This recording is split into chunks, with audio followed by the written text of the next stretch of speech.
Marvelous hello, friends and loved ones, how are you today? Man, what a great concert event, huh? Tons of fantastic performances and some amazing new announcements. We finally know the main details regarding Persona 5 Royal, which will be out in Japan this Halloween and in the States sometime next year. Also, not for nothing, but I'd like to point out that those 2 videos I did covering 10 things I'd like to see in Royal, in just one day, 6 of them have already been confirmed, so that puts me in a pretty good mood. We also learned about a Warriors-type game for the PS4 and Nintendo Switch called Persona 5 Scramble: The Phantom Strikers, which, for the record, I have been saying a Megaton Warriors game would be awesome for years, so I'm pretty psyched about this. And both games have given us looks at some cute new characters. And that got me thinking about something I always love about these new games: the new characters. I've talked about this before, but I love new characters in games like these. I love meeting people that can help expand the world even further, and Megaton has been pretty good about giving us these characters. So today I want to talk about some of them, their roles in the series, and my personal feelings about them. And to keep it simple and relevant to Royal and Scramble, I will be limiting myself to the cuties of the Persona spin-off universe. Before I get started, I want to take a look at how Atlus usually handles these characters. They're almost always done in one of 3 ways. The first is when a game gets re-released and the character is simply inserted into the story we already had, bringing new contributions to the table.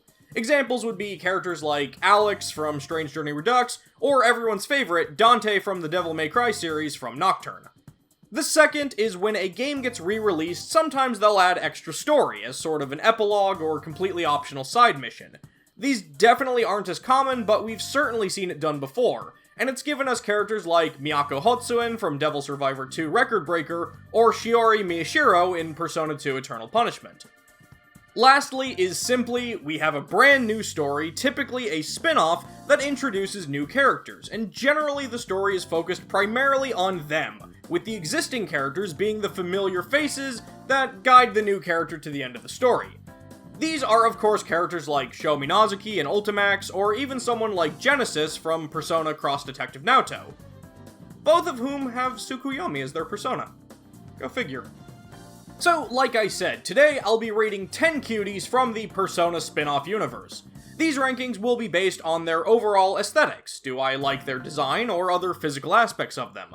I'll also be taking into consideration their role in the story, so do I think they actually bring something interesting to the table, or are they just fluff? And lastly, completely subjective here, simply, do I like them as a character? Each character will be given a grade from 1 to 5 teddies, and remember, these are just my personal ratings, so if you agree or disagree, feel free to let me know in the comments below. I'm also not going to be including Kasumi Yoshizawa or our lovely girl here, because we just don't know enough about them yet. Though so far, I will say, just based on the fact that she is a playable character, I do like her design, and she'll presumably have her own persona, Kasumi is already pretty up there for me. Let's get started. So the very first lady I want to talk about is the Femc from Persona 3 Portable. I know some people really love her, some people really hate her. I'm pretty neutral on her. I like her design, I like her Orpheus, though I really wish they'd also given her a unique Telos and Messiah because it's just weird that she doesn't have one. I do personally like that they found a way to bring her into the continuity a bit more with Q2, which I have not played yet.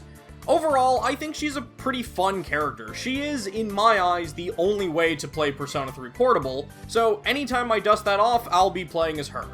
I like that she does feel more like her own character and not just Makoto, but girl, and it is pretty cool to have one of these extra characters not just be playable, but have her own story route with unique social links and stuff. I really just wish Atlus would finally give her a canonical name, because that's the only thing that bugs me. I give the Femc from Persona 3 Portable 4 out of 5 teddies. While we're talking about Persona 3, we naturally have to talk about Aigis' sister, the anti-shadow weapon known as Metis. Metis is only in the epilogue to Persona 3 Fest known as the Answer. She appears pretty early and joins the party with her own persona, Psyche, who I love. Her role in the story is very important. I know some people who think too important, since it's actually very difficult to beat the answer if you don't use Metis, so she's kind of forced upon you. The truth is, I don't want to say a lot about Metis right now, because I'd actually like to do a complete video on her one day, so for now, let me know if you want me to make that video, and I will just give Metis 3 out of 5 teddies. Speaking of Aegis's sisters, you know who I like? Labris. I like Labris. I'm pretty sure I've mentioned that 1 or 8 times in the past, but I don't think I ever explained why I like Labris. For one, I love the way her story in Arena ties the lore of 3 and 4 together in a way that kind of made sense.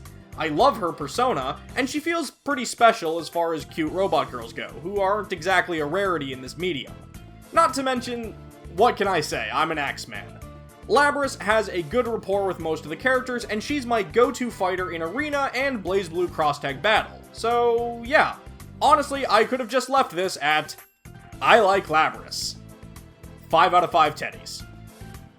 Labris is my go-to character in Arena, but in Ultimax, I generally go for Minazuki. Ultimax is his story after all, and Tsukiyomi is just too cool not to— Wait. Minazuki's not a cute persona, babe. I meant to say, we'll be talking about Kikuno Saikawa, the childhood maid of Mitsuru Kirijo, who briefly pops up in the game's story. While she definitely doesn't do a lot, what she does do stood out to me as being pretty awesome. Normal people may not be able to fight shadows, but that doesn't mean Kikuno isn't going to try with her 2 7.62mm Gatling guns, 19 continuous rounds of 70mm rocket ammunition, as well as a 30mm chain gun. Oh, just marry me already! I have a soft spot for non-Persona users that are willing to do what they can to help the characters out, but sadly, Kikuno just wasn't utilized enough to make her more memorable. I give her 2 out of 5 teddies. On the subject of non-Persona users who help out the main cast, I can't ignore Konami Masta. What started out as just a name in the original Persona 4 quickly grew into one of my favorite parts of Dancing All Night. Konami is adorable, charming, down-to-earth, and just plain enjoyable. Plus, okay, yeah, she's pretty hot.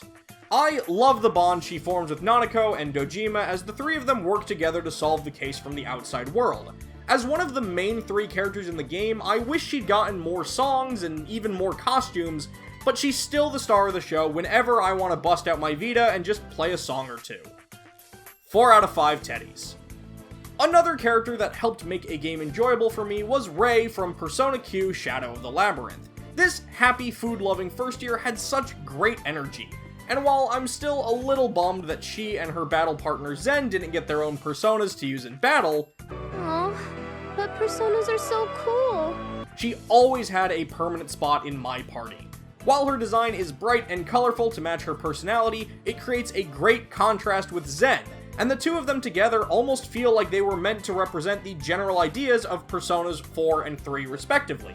The story is mainly focused on Rei, and she was my driving force to continue playing. I give Rei 5 out of 5 teddies.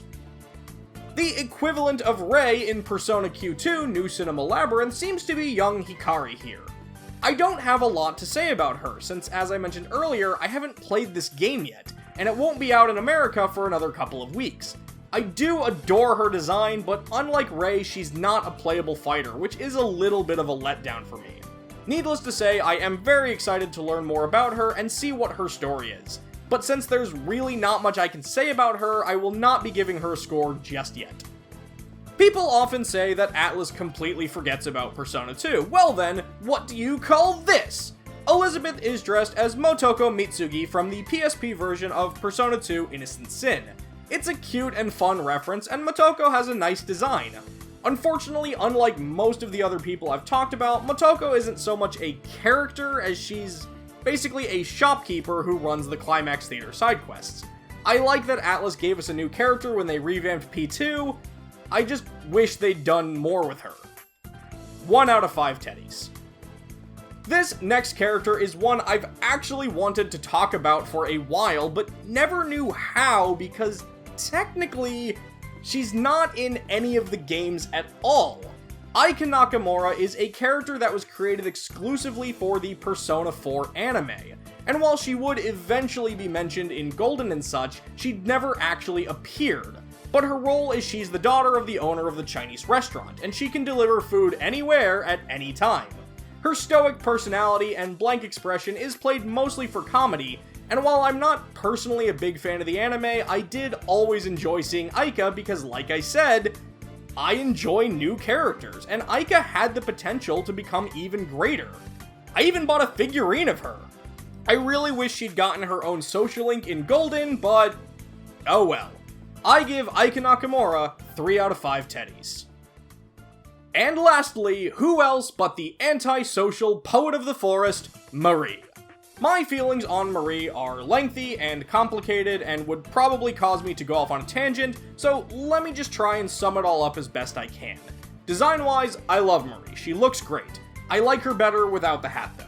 Personality-wise, I can't say I'm a huge fan, as in general, I'm not big on tsundere characters. In the real world, we just call those people jerks. But I'll give Marie some leeway here because unlike many characters of her trope, including other Megaten examples, at least she doesn't physically assault anyone over it. Her role in the game, provided you do her social link, is pretty solid, and I think it fleshes out the ending of Persona 4 to be even better than the original, so major points there. I only wish she'd done a little more in the game outside of her social link.